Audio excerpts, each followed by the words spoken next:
Jaylen Brown gets a big old bag, the biggest one in NBA history. Does the clock now start ticking on the Celtics to blow it up? Talk about that. And a mentally exhausted Nikola Jokic is not playing for his home country. What does that mean for the Denver Nuggets? It's all right now on the Locked On NBA podcast. You are Locked On NBA, your daily NBA podcast. Part of the Locked On Podcast Network, your team every day. Locked On NBA podcast. We're here for you every Monday through Friday. Make sure you're subscribed wherever you get your podcasts. On Wednesdays, it's us, the Gruesome Twosome. John Karalis. I host the Locked On Celtics podcast. You find me on, I guess, X now, at John_Karalis. I am not going to call it that. I'm Jake Madison, host of the Locked On Pelicans podcast. On Twitter, we still got the little bird logos down below. Yeah. And it's at Nola Jake. Mama call it Twitter. I'm going to call it Twitter. Later on, we'll talk about Nikola Jokic, his mental and physical exhaustion, and him sitting out international competition. We're going to spend a couple of segments here talking about Jaylen Brown, this historically large contract, and what that means for one of the favorites to win it all, the Boston Celtics. This episode is brought to you by FanDuel Sportsbook, official sportsbook of Locked On. Make every moment more. Visit FanDuel.com/LockedOn today to get started. Jaylen Brown, 5 years, $304 million. It's the first $300 million contract that we've seen. Average annual value of $60 million-ish. And Jaylen Brown's the highest paid player in NBA history, which now brings a lot of the people to say, him? So, yeah, what do you think? Him? I mean, that's the initial reaction, right? Like Jaylen Brown, who really struggled dribbling left in the playoffs, right? Like that's a bit of an issue there, like a pretty glaring hole in your game if you're going to be the highest paid player in NBA history. But, then you think about it for a second, it's like, yeah, he got a Supermax. He's getting 35% of the salary cap. The salary cap's going up, right? This is similar to the NFL. Whenever a new quarterback gets paid, that guy's like the highest paid player in NFL history. And it's just every deal, the next one is always the highest paid one. So you're hitting that kind of era of the NBA right now with some of these players getting that Supermax criteria, right? The big thing for you and for the Celtics at the end of the season was, will he make an all-NBA team? Because if he does, he was in line for this. And once he became eligible for this, there's no way he was going to back off of this, right? I'm sure the Celtics tried to negotiate it down a little bit, and that's why this didn't get done on like extension day. But once he wasn't going to back down from it, what were they going to do? Like let him walk, trade him? Probably not. So this makes sense. It just so happens that the salary cap is $136 million this year, right? It's just, so 35%, he's still making 35%. Just like the last Supermax guy and the Supermax guy before him, that they all have made 35% of the cap.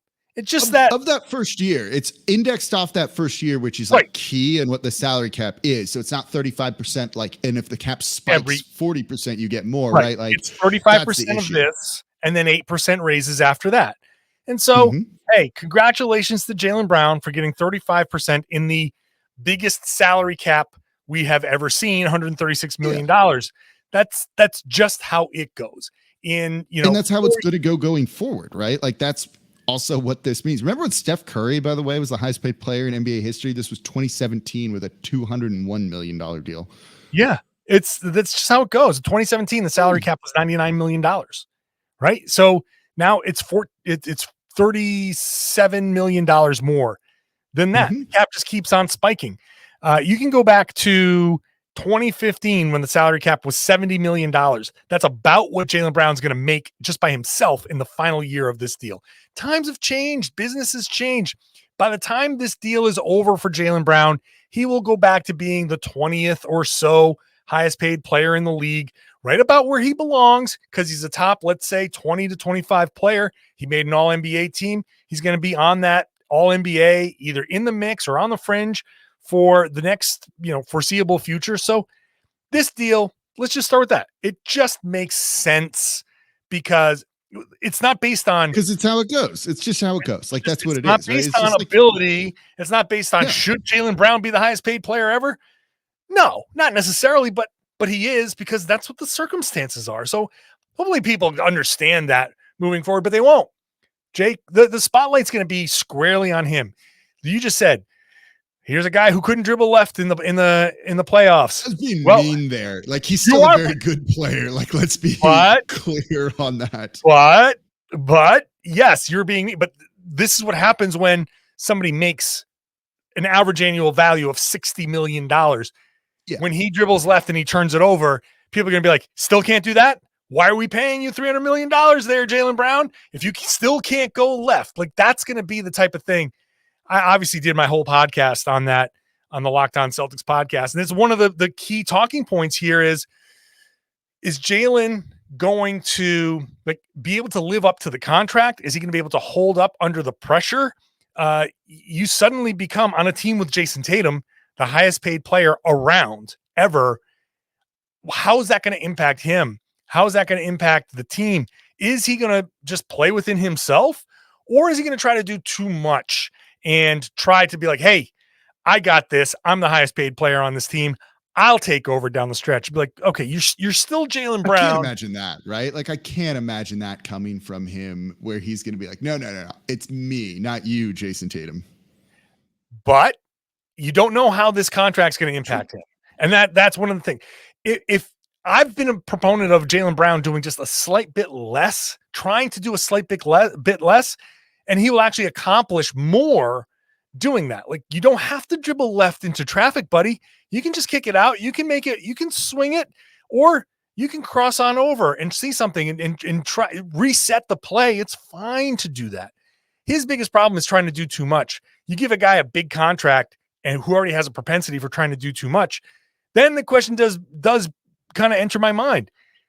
Is he going to continue to try to do even more now to justify his deal? I think that's a concern. What do you think about his relationship with the fans now that he's getting this massive bag, and that Boston fan base can be a little brutal, I think is safe to say. Now that he's getting paid, just a tiny bit. We've heard, look, we talked about this too on this show of, do they look to move him? Does he maybe want out? There's, I don't think that's the case necessarily, but that's kind of been around in the ether in some capacity. And it sounds like there's a bit of, I don't want to call it an issue, something, friction point with maybe him and the fans. And now that he's getting paid this much, if he has a bad game, do they just turn on him quickly? I believe that there's a dichotomy, right? There's a vocal social media kind of segment that is going to be merciless when it comes to Jaylen Brown. Fans are already going to be tough on players. Fans don't have that kind of perspective of, hey, this is just a dude, right? This is just some dude with an incredible skill he's very good at basketball, but also he got lucky, and as far as the timing, and this happens to be the circumstance where the rules allowed for 35% of the cap contract, and he met the requirements, and the team gave it to him. Like, there's circumstance, there's ability, there's a little bit of luck, and so that's what leads to a contract this size. But fans don't give a damn about that. All they want is production, and every time he makes a mistake, there is going to be a loud segment of the fan base that's going to be like, this is what you're getting this money for? When you get that money, sorry, that's just part of the deal. People are going to have unrealistic expectations. You get that money, they want you to be a super duper star.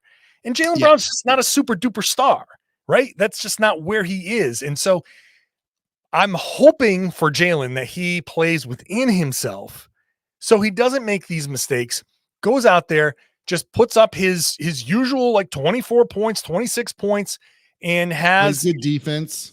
Play some good defense. Can he increase the passing a bit? Can he up the assists a little bit? As far as like, can he get some assists? Like, I'd like to see that. Can you rebound a little bit? Like, do those things. Just don't screw up. I just hope that for his sake, his crew doesn't start informing him of what they see on social media. Like, he needs to have a social media blackout, because they just need to play ball. He needs to play ball and not worry about that kind of stuff, he can be an important piece, a key piece of a championship team. He is good enough to be that piece. He's being paid in conjunction with that ability. But what you're saying, it does ring true. Like there is going to be the spotlight on him. And if he doesn't perform, especially if he comes out trying to do too much too soon and he has a bad November, it's going to get loud quickly in Boston. Yeah, very fast, I think. So now the question is, does the clock start ticking, right? There's Jaylen made all NBA. This was supposed to shut down everything, shut down the rumors. You make all NBA, you get the Supermax deal. You're staying in Boston for 6 more years, except not. The new collective bargaining agreement makes that not likely. We'll talk about that next. First, today's show is brought to you by FanDuel Sportsbook, the number one sportsbook in the USA and the official sportsbook of Locked On. It's baseball season. We're waiting for basketball to come back, the NBA to come back. So why not take a swing at betting on the MLB on FanDuel? You can get 10 times your first bet in bonus bets up to $200. So lay down 20, you'll land $200 in bonus bets, win or lose. Doesn't matter. You can turn that 200 into bets on everything. Money line, over, under, who's going to hit the first home run. Go have fun with it. It's all on an app that's safe, secure, and super easy to use. Plus, when you win, you get paid right away. You want that money in your bank account? That's where it ends up instantly. There's no better place to bet on the MLB than FanDuel, America's number one sportsbook. So sign up at FanDuel.com/lockedon. You get up to $200 in bonus bets. That's FanDuel.com/lockedon. FanDuel is an official partner of Major League Baseball.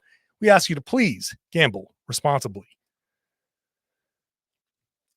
Thank you for making Locked On NBA your first listen every day. I would love for you to come over to the Locked On Celtics podcast to hear me talk about Jaylen Brown. You can head on over to Locked On Pelicans to hear about Zion and everything else going on Pelicans. There's a Locked On for all these teams. There's a Locked On for everybody. Whatever's happening, still on Dame watch, Locked On Blazers. Go check them all out. So the next bullet point that we got here, clock ticking on the Celtics. Jake, let's play real or fake. Okay. Real or fake. Yeah, that's right. We do that every Wednesday. We do a real or fake every Wednesday. We're going to do it right now. What do you think?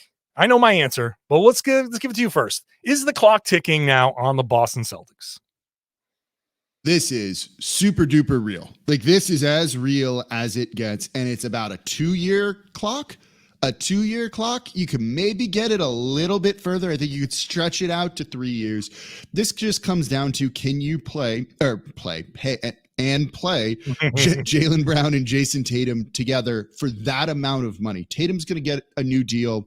He's got 3 years left on his contract. The final year's a player option at like $36 million. That's assuredly going to be declined, and he's going to get, I would presume, a Supermax offer. You know, he's in the MVP running as kind of that dark horse candidate every year. This is a guy who's going to get a Supermax. If Jaylen Brown and Jason Tatum can't win a title in the next 2 years, let's say, can you really pay them to be together through the length of this Jaylen Brown contract, which includes no options, right? It's like just a full-on 5-year, here you go.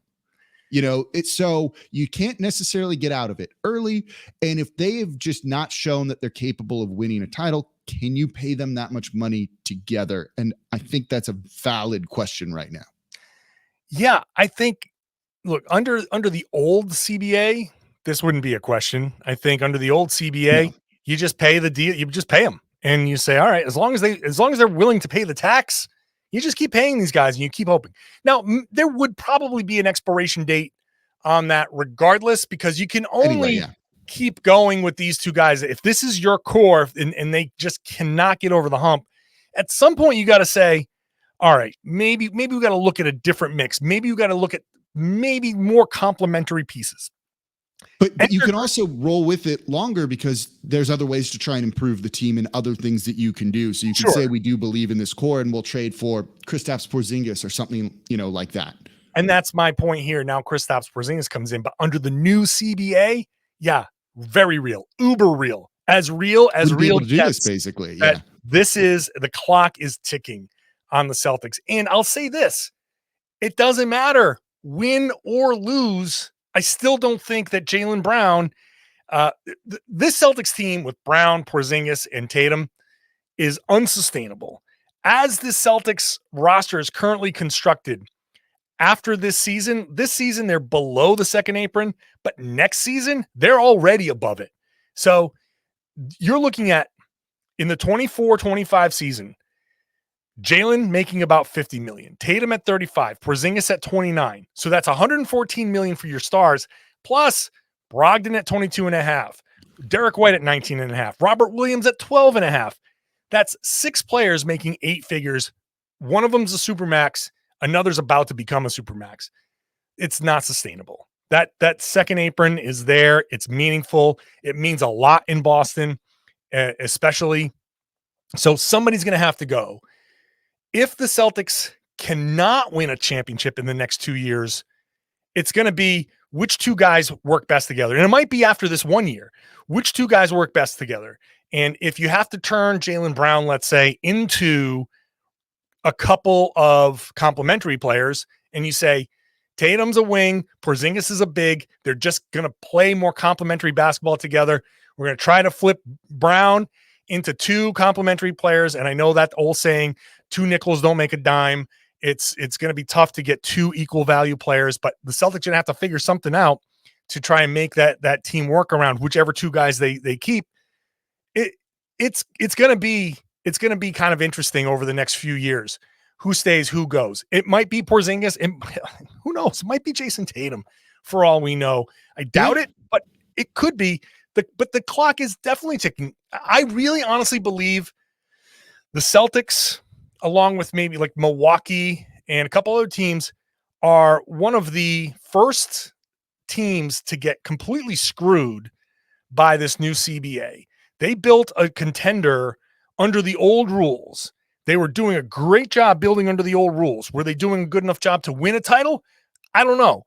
But they were doing a good enough job by the old rules. And now all of a sudden, in a hairpin turn, they might have to trade one of the guys that they just paid a Supermax contract to, because the new CBA makes keeping these teams together unsustainable. And I just think Boston is leading the way as far as a team that was doing it right under the old rules and all of a sudden is getting completely slapped across the face by the new CBA.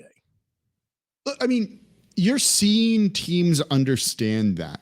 You know, you said there's a handful of teams that are going to get hit hard by this. There's a bunch, and they all realize it, and that's why all of these teams are going all in this year, right? Mm-hmm. That's why the Warriors went after Chris Paul this summer. That's why the Phoenix Suns went after Bradley Beal, because even if they didn't trade for Bradley Beal, they're going to have to dismantle that team in 2 years from now. So you may as well go all in and try and like burst through that window like the Kool-Aid Man or something like that, right? It's why Boston probably traded for Kristaps Porzingis, knowing, cool, in 2 years, we're going to have to blow it up no matter what. Let's get what we can and go for it. Like, we're about to enter one of the most competitive periods of time, I think, in the NBA, maybe in the history of the NBA, with these teams like really making win now move after win now move, because doesn't matter whether you actually win or not. If you could be a middling team and you might have to dismantle yours. The Pelicans are in a similar situation for where they are with the salary cap. So you may as well try and win a title and go for broke, and which means the season's going to be kind of fun with it. But Boston's absolutely in there. And they dealt with some of this offseason, right? Remember when you and I were talking, would they match like an offer sheet for Grant Williams? And it's not there anymore, right? Like, clearly the tax was a little bit and the money was a little bit prohibitive. Yeah. I mean, they got second round picks for Grant Williams, who's a good player, right? Like he's going to be he's a good player. He's a mid-level player, which means he's a good player. And they gave him away. Teams are giving good players away because of this. Campaigns was an example with Phoenix. Yeah. You know, like even John Collins, like all of the stuff that they passed up for John Collins, they just gave him away. Like, it's just, this is where we are. Good job, Atlanta. Yeah, I mean, right? Not trading him for years. Yeah. And now all of a sudden, here you finally do it, and you get nothing.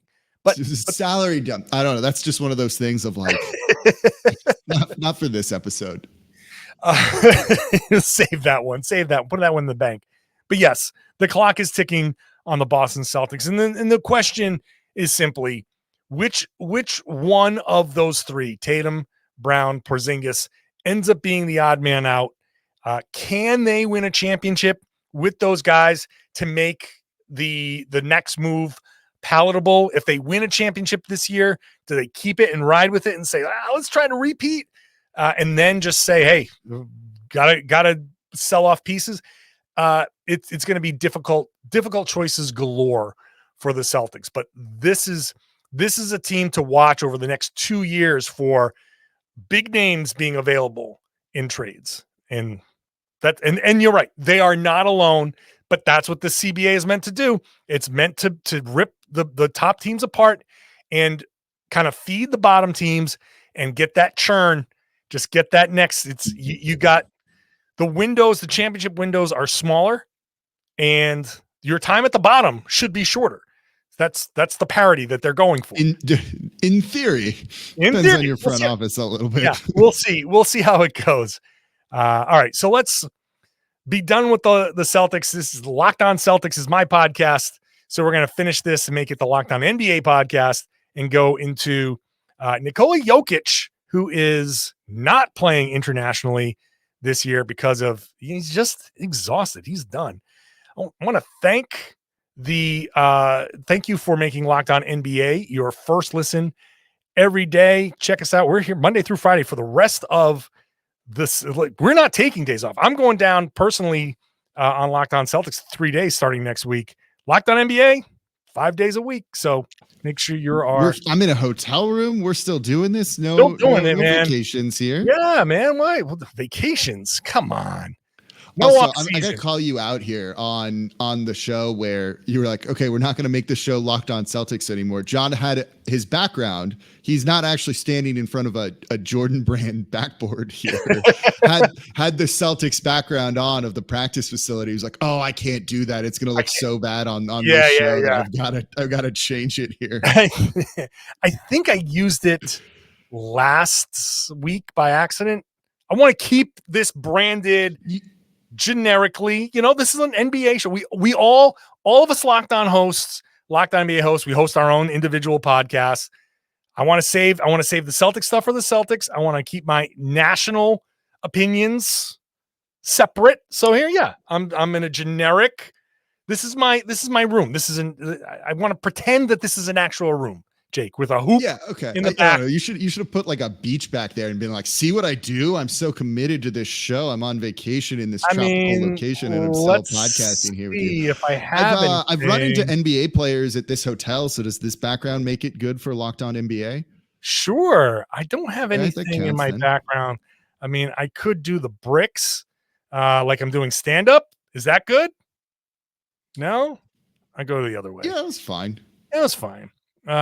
Next time listening and not watching on YouTube is like, what are they doing? Yeah, I know. People listening are like, Jesus Christ. Well, hopefully you could have like skipped ahead to the point right now where we're saying Nikola Jokic is not going to be playing in the upcoming FIBA World Cup, as he, according to the coach of the Serbian national team, he is physically and mentally exhausted, not feeling ready to take any responsibility at the moment.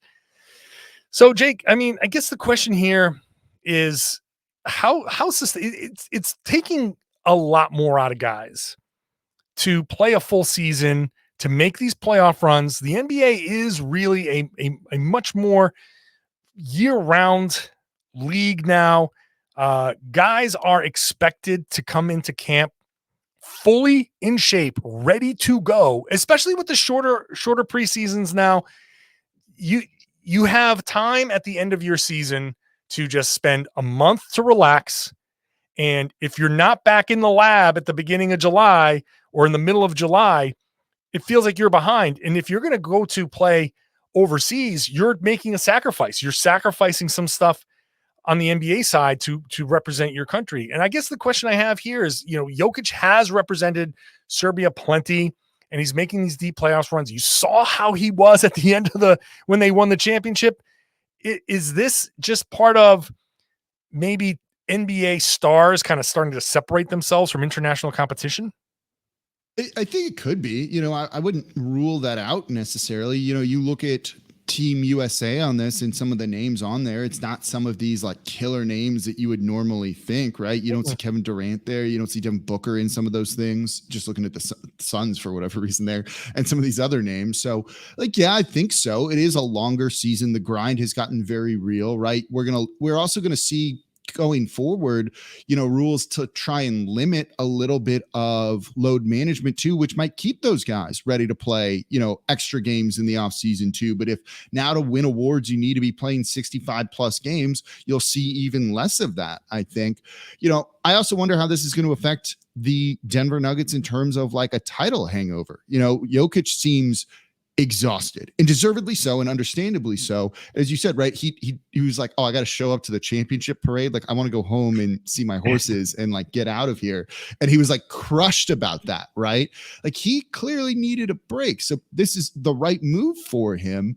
But it's disappointing you don't get to see these guys play for their national teams, I think. But I don't know if this is necessarily like, I don't think it's like a one-off. Like I think you'll see more of this.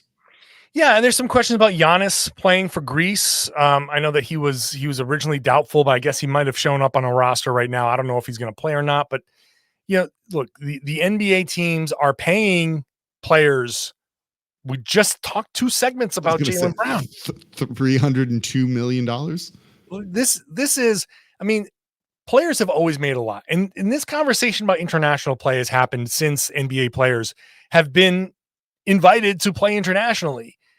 It's a balance between representing your country, which especially outside of the US is like, it's a huge deal in other countries, bigger than it is in the United States, I believe. And but the number that these guys have been paid in the past has been a lot, but now we're looking at these hundreds of millions of dollars. And these players are not only is the commitment, the financial commitment to these players so huge, the collective bargaining agreement, like I've been saying, shortens windows.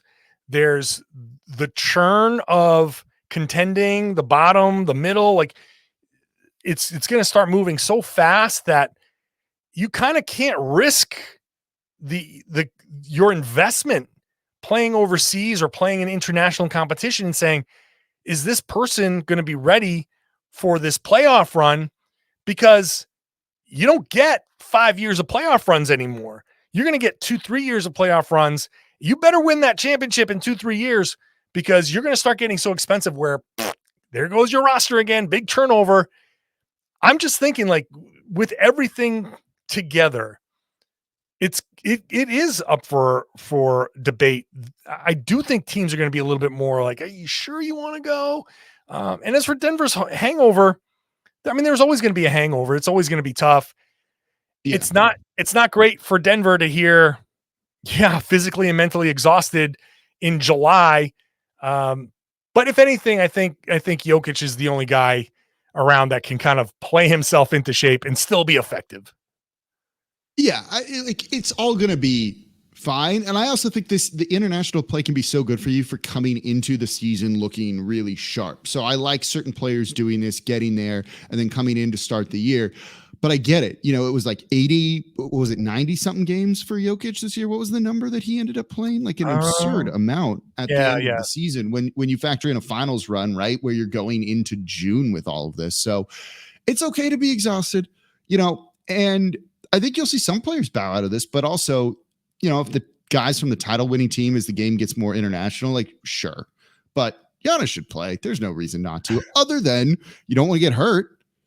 You don't want to be, and think about that too, though, right? Like, say they get hurt in international play, they come into the season and they're not ready, and you don't meet the qualification criteria for an all-NBA team, which causes you to miss a Supermax because of that or something, right? Like, I just thought of that in the moment there, but it's like, that's a very real thing. If you're going into like a big year, do you risk it? Yeah, no, I'm sure a lot of players are going to be like, no, I am not going to risk it, because that's a lot of money. 35% is a lot of money, as we just saw. 89 total games for Jokic. And since the 19-20 season, Jokic has played 288 regular season games, 9th in the league. He's played a lot of basketball, and he's played international basketball as well in all of that. So yeah, I get it. It's going to be interesting. It's just going to be interesting to see how players start handling this international stuff. And, it's going to open the door for maybe some other players, maybe I'll say lesser players, but if the superstars don't want to play, or maybe they'll just take turns playing, it might open up the door for some other guys, and hey, maybe they can get a good international resume together. It's going to mean that the U.S. is going to start losing a lot in international competition. I think especially if they're not playing for team, like if Team USA is kind of decimated, it's going to be interesting. It's the new CBA is not only creating parity in the NBA, it's creating parity around the world. International parity created by the new collective bargaining agreement. How about that? Send that one to the bosses. I'll think that's what. Have them clip it, and there you go. There's your headline. Perfect. There we go. That's what I'll title the show when I edit all this together. Which means it's a great place to end. So I want to thank everybody for making the Locked On NBA podcast part of your daily routine. We're here for you Monday through Friday. Open up that app and subscribe. Make sure you're getting the show on a daily basis. Also watch the show on YouTube. On Wednesdays, you're watching us. I'm John Karalis, host of the Locked On Celtics podcast on the recently renamed Twitter at John_Karalis. And I'm Jake Madison at Nola Jake on Twitter, and the host of the Locked On. I almost said Celtics because that threw me off. Host of the Locked On Pelicans podcast. I guess I co-hosted Locked On Celtics for the first 2 segments here today. Yeah, you did. There you go. It was my idea, so. That's right. You said you were the one. You said 2 segments. I didn't say it. This was not John being like, let me just do my show on Locked On NBA. I did it. It was me. There you go. Thanks for listening, everybody. I know Nick's on vacation, so I don't know who's filling in for tomorrow's show, but check it out because it's going to be a good show. Thanks for listening. Thanks for watching. I would love it now if you shared the podcast. Tell your friends, tell everybody they should be listening to and watching the Locked On NBA podcast right here in the Locked On Podcast Network. It's your team every day.